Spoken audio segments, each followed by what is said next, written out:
Yo, what is up, people? It is me, Alan Chalk, bring people small content. So for today's video, I'll be making a video on things that I mostly hate or I find very annoying in Brawl Stars. Now, this is a personal choice, and some of these people won't be able to relate to because obviously some people aren't really like as good, or they're not really in a circumstance. You'll see in the video, later in the video. Anyways, so without further ado, I'm going to be having Brawl TV in the background because it's just going to be way too hard playing and having Brawl and playing and going over the list. It's just going to be too hard. So yeah, without further ado, let's get into it. So number one on the list is when somebody joins a club and they're not that good of a player, yeah? But they join a club and expect people that are amazing at the game to play with them. And this happens a lot, like a ton, okay?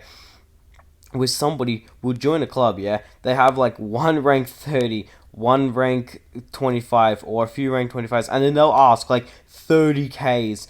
Sorry, people like 30K trophies with a few rank 35s. They're like, hey, can you play with me? And it's like, why would you expect them to, like, don't you want to play with somebody? Well, no, actually, of course you would want to play with people that are the best, but like, isn't it best to like find a team and then you all grow at the game and get better together?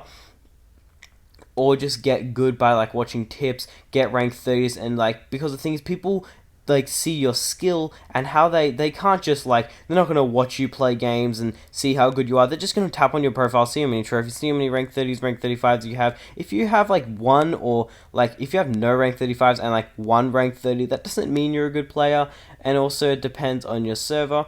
But overall, if somebody's from like EU and somebody else from EU wants to play, it doesn't mean that they will just because they're the same server.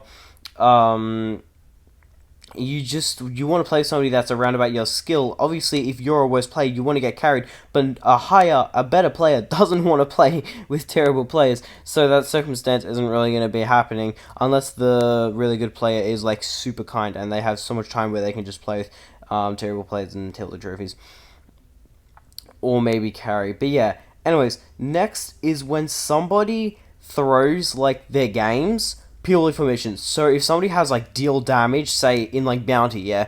So you're playing bounty and you have the star lead, yeah, and say you've got a mission win games in bounty, but your teammate also has a mission deal damage. So he doesn't care about winning. He doesn't actually care about playing the game properly. He just wants to complete the mission as soon as possible. So then they'll just suicide it, run in. Even if they deal no damage, they just need to make sure that they can just deal as much as damage as possible.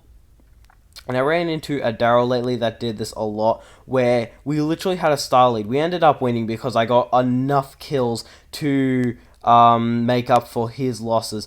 But we got so many...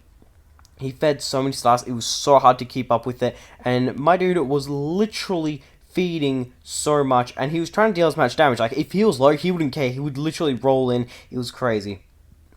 Anyways, next is when somebody, which just can kind of lead it up to it, but it's kind of in the same circumstance, but when somebody joins a club literally to say how bad one of the randoms or players in the club is, and then just leave. Now, leading a club and being in a club, this is overall an annoying thing, because if you're in a club, you're like, oh cool, someone just joined, they just talk crap about somebody and then just leave, and it's not only irritating, it's also annoying because it makes like the club more toxic. Especially if somebody just joins and they're like, oh, let's see how nice this community is, and then they just see people saying how bad each other are, and people don't really care because it's not their club, it's not their responsibility, which is why it's super annoying, and it just makes it out to be an annoying thing. Especially, there are some clubs that will kick people to make room. So say there's 100 people and somebody 21k is in the club and he's the lowest player, and somebody 25k requests to join, because you can still request to join a club before it's even if it is full, you can still request to join a club. So then somebody that's 25k requests to join. So then you literally kick somebody, and then that 25k says how bad a random is in the club, and then just leaves. And then you just kick somebody for no reason because that person is just gonna leave. And then it's just all of a sudden people are like, yo, why'd you kick him? And it's just overall really annoying. Yeah, another thing is when somebody, this has got to do with clubs. I guess clubs are really annoying, but when somebody spam invites you in a club. Now, if you've been on my friends list, okay, and I unfriended you, and we've never talked, we've never played, you've never invited me, you're only spectating me, cool, awesome. I did mass delete because I got spam invited so much. So you don't need to say like, oh, did I do something, like in the comments or whatever, and say, oh, you removed me, did I do something? No, you did not. I just got spam invited so much where the second I log on, I get invited, and it's annoying. But, in a club, you can still invite somebody if they don't have Do Not Disturb on. And you may think, hey, yo, why don't you just put it Do Not Disturb? Okay, if you log into Brawl Stars, you would forget 50% of the time, perhaps 90% of the time, because the first thing the thing you think is like, oh, let's check the game, let's check club chat, let's check if the store's refreshed, let's play the game, not, oh, let me put on Do Not Disturb so I don't get spam invited, unless it gets really bad. But the thing is, it still happens a fair bit. And like when somebody will literally invite you and then you decline and they'll invite. Sometimes I'll just see how far someone can go. I literally timed this guy. Yes, I timed this guy. It is a record. I keep track of this. This guy had a record of 3 minutes and I believe 54 seconds of straight spam inviting me. It's probably longer because he invited me for around about 10 seconds and I was like, yo, I gotta time this. And then it ended out to be 3 minutes and 54 seconds. So that's a record. And please do not attempt to be that because it's not going to be fun for me. Because yes, I can put it on Disturb, but sometimes I'm just curious to see how far they'll go until they actually give up. And I'm actually pretty sure I actually put on Do Not Disturb. I was just like, yeah, that's enough. Let's put on Do Not Disturb, even though I was timing it. Like this guy literally...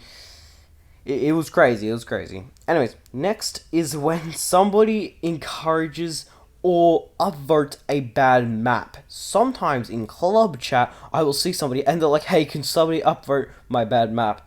Okay, so the problem about this is, it's basically, it's adding, if everybody does that, because you've got to remember, making a terrible map takes 5 minutes. Making a great map takes 30 minutes. Now, that's not exact time, that's just an example, so you can see that making a terrible map is easier. So, what does it come down to?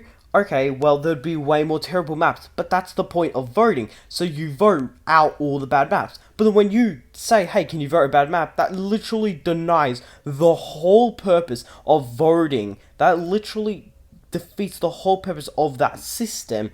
So all of a sudden you just ruined the system because you want somebody to upvote your bad map. This is not slamming people that do that. It's just something that I find very annoying. And finally, to end it off, another one with the maps is when a winning map is a troll map. People, okay, the only good showdown map I've ever played in the what's it called, the competition winner or whatever it's called, the only good map I've played is that one where like everything's a river but like the middle 5 tiles or something. That is such a good map. Map, because not only it's fast-paced games, it's cool because you can grind unique brawlers like Frank in solos, and you can really have some fun in it and just enjoy. But just sky maps, launchpad maps, come on, that's not fun. Just because you find it fun. I mean, obviously the majority disagrees with that, and people do find it fun, but you shouldn't upvote maps that take like 2 seconds to make and they're not good and very, very RNG. But yeah, that is what we all have in store for you people for today. So yes, I hope you people did enjoy. Let me know if you relate to this in the comments. For the club leaders, let me know if all the co-leaders, the vice presidents, let me know if you agree with some of the leadership